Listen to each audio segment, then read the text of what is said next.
They're not sports! I'm telling you, they're sports! You know what? The camera's rolling.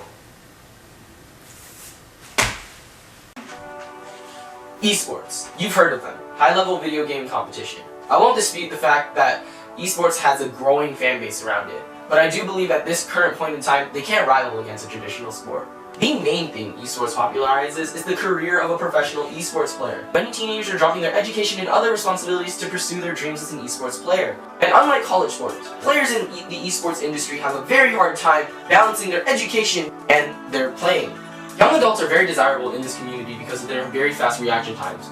That's very crucial when it comes down to developing a sort of esports team. The problem is, these young adults are given a very big decision, they don't really think it through, and they don't think of the long term.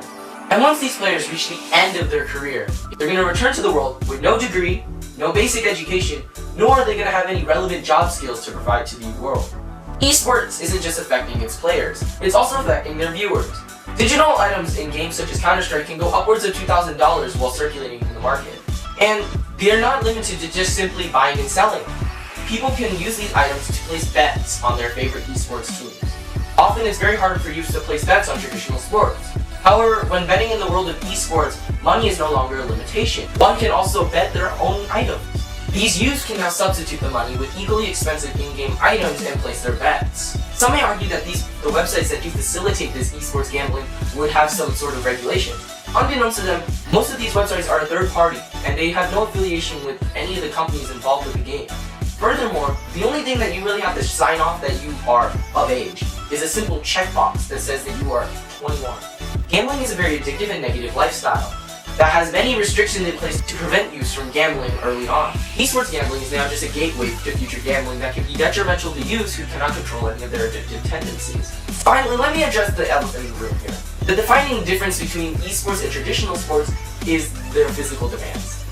Certainly advocates of esports can't argue that the workout of these esports professionals are even comparable to the professional athletes that we have in the world. And this is where many people draw the line for esports and sports. To many people of society right now, esports is kind of an insult to what we've deemed a traditional sport. No longer will people have to go through the trial of physical pain and perseverance through hardship. Now people can just pick up a controller or keyboard and mouse and start playing, and now they can become an athlete? Just because esports and traditional sports are very similar does not mean that they're one and the same. It would be equivalent to me saying that since Monopoly has me aggressively rolling dice and plotting to ruin my friendships, it's a sport. It all really boils down to the question that sparked this controversy in the first place. What is a sport? Until society comes to a consensus on what a sport is, it's too soon to deem esports a sport. And currently, society hasn't reached a verdict on esports, and nor will that verdict be reached anytime soon, so thus esports is left as a game, as it should be.